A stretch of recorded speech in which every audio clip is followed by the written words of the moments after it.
Hi there guys, and welcome back to the channel, where today you're joining me in a part exchange that I've recently taken in. It is an Audi Q5 SE, and the SE is Audi's base level of spec. You don't really get a huge amount for it. The only two additional extras that this one here has is the fact that it has metallic paint and these leather seats rather than the cloth seats. Other than that, there is no other box that was ticked. It has a 2-litre TDI, which is a 4-cylinder 2-litre turbo diesel, producing 170 brake horsepower, and that's paired with this 6-speed manual gearbox. And I've got to say, it's a really nice driving setup, to be fair. As much as you do have to change gear, you don't really have to change gear much. It's got plenty of torque to kind of pull itself through. The clutch feels nice and everything feels solid when you're changing the gears. There's no clunkiness to it. It's all very smooth. And you can say that for the rest of the car as well. I still think it looks like quite a modern kind of SUV. It's got Audi's Quattro system, which is world renowned and very famous, obviously, for being their four-wheel drive system, of which it does offer a sense of stability when you're driving along country roads, especially this time of year where there's lots of leaves on the ground and the roads still feel a bit greasy. So as much as it doesn't have a huge amount of spec, it's still a very nice car to drive. It doesn't have satellite navigation, it doesn't have cruise control, it doesn't have Bluetooth, it doesn't even have front parking sensors. It's got the rear parking sensors, but not the front. But it still has a place in the market, and it's definitely good for those with a budget that they're looking to work towards. And if you're looking to keep a car for a long time, the fact that it doesn't have the spec, it's probably something you'd want to consider.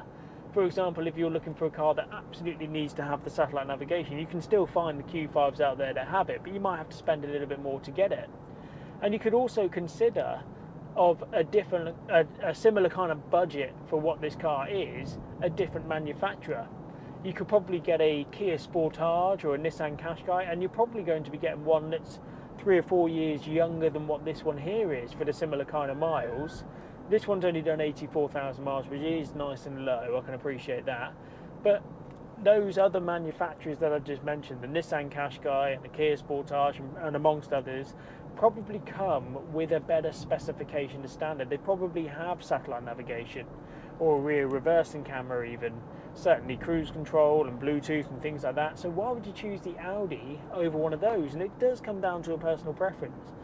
I personally would still choose the Audi, and that's not because it's in my showroom, but because I think it still gives me a very good and solid, comfortable drive.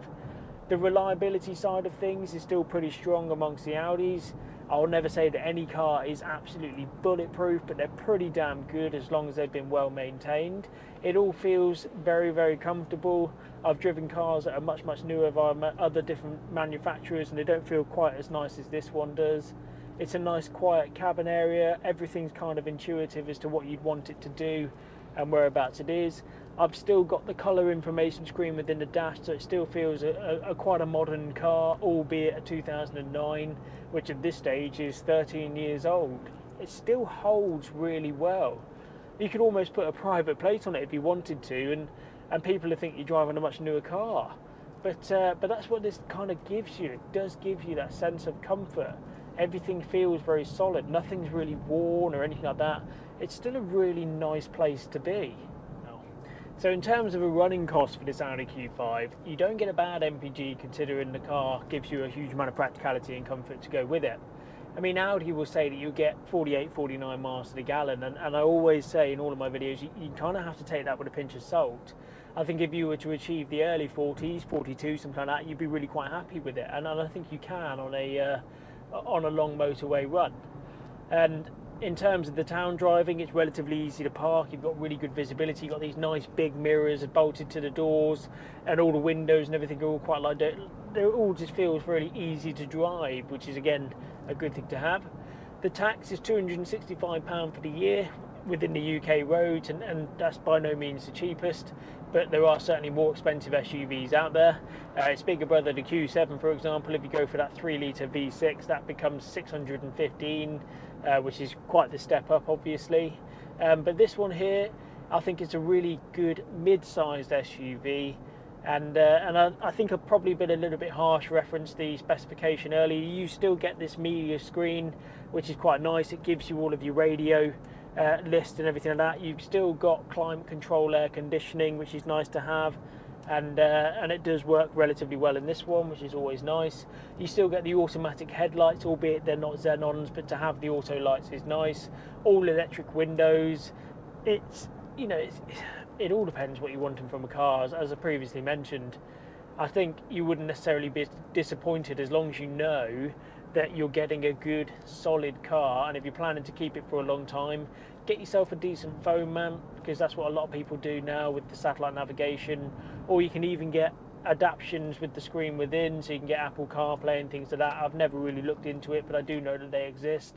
I just think it's a really sensible, solid SUV, provides a huge amount of comfort, and definitely one to consider. So there we have it, guys. So that is my review on this Audi Q5 SE.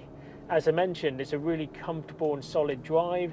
There are definitely other manufacturers out there that you might get a better specification with, but I don't think you'd necessarily get this level of comfort and this kind of performance from, not in performance in terms of race torque or anything like that, but just in terms of just solidarity and everything like that you really want from a car.